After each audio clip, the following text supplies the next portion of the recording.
नमस्कार, न्यूज 18 के digital platform में आपका स्वागत है। मैं हूं आपके साथ आकांक्षा पांडे। बांग्लादेश में तख्ता पलट के बाद शेख हसीना के देश छोड़ने के बाद पहली बार आम चुनाव हुआ। इन चुनाव में पूर्व पीएम खालिदा जिया के बेटे मजबूत दावेदारी पेश कर रहे हैं। अचानक बांग्लादेश वापसी के बाद उनकी लोकप्रियता और ज्यादा बढ़ गई है। इसके अलावा जमात भी अच्छी स्थिति में है। शेख हसीना की आवामी लीग को चुनाव में भाग लेने से प्रतिबंधित कर दिया गया है। बांग्लादेश चुनाव को भारत एक अलग तरह की उम्मीद और हल्की चिंता के साथ देख रहा है। आमतौर पर भारत किसी पड़ोसी देश के आम चुनाव पर इतनी सावधानी से नजर नहीं रखता। इसका सबसे बड़ा कारण यह है कि इस बार के चुनाव से ऐसे नतीजे आ सकते हैं जिनसे भारत को पिछले करीब 20 सालों से जूझना नहीं पड़ा है।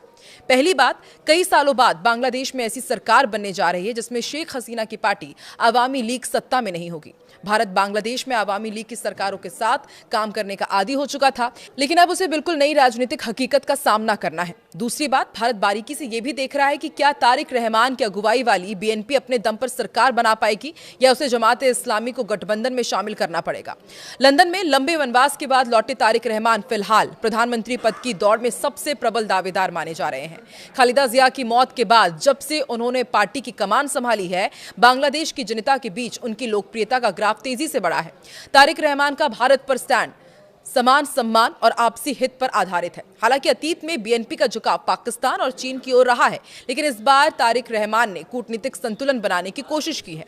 वे तीस्ता जल विवाद और सीमा पर होने वाली मौतों को लेकर भारत पर कड़ा रुख अपना सकते हैं, लेकिन उन्होंने ये भी संकेत दिए हैं कि वो अपनी जमीन का इस्तेमाल भारत विरोधी गतिविधियों के लिए नहीं होने देंगे।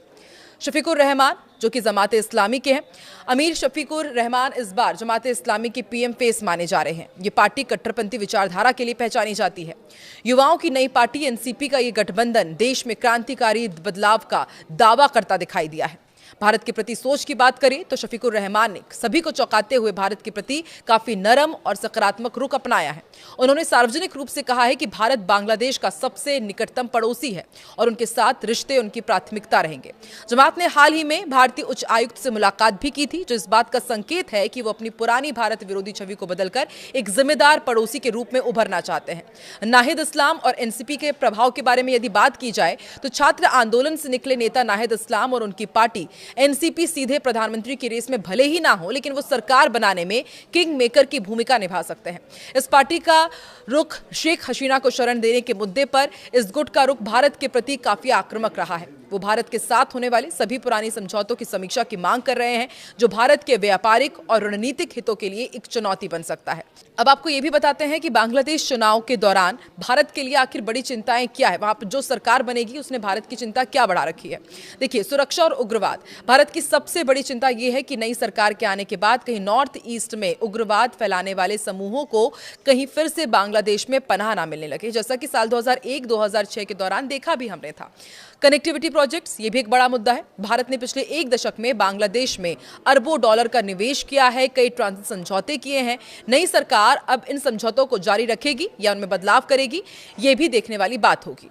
चीन का बढ़ता दखल एक ये बड़ा मुद्दा है जिसने भारत की चिंता बढ़ा रखी है। यदि नई सरकार और भारत के बीच कड़वाहट बढ़ती है तो बांग्लादेश निश्चित रूप से निवेश और सुरक्षा के लिए चीन और पाकिस्तान की ओर अधिक झुकेगा, जो भारत के नेबरहुड फर्स्ट विजन के लिए बड़ा झटका हो सकता है। तो अब बांग्लादेश चुनाव के रिजल्ट्स कभी भी आ सकते हैं। देखने वाली बात होगी कि बांग्लादेश में किसकी सरकार बनती है और इसका असर भारत में क्या होगा, यह आने वाले समय में तय हो ही जाएगा।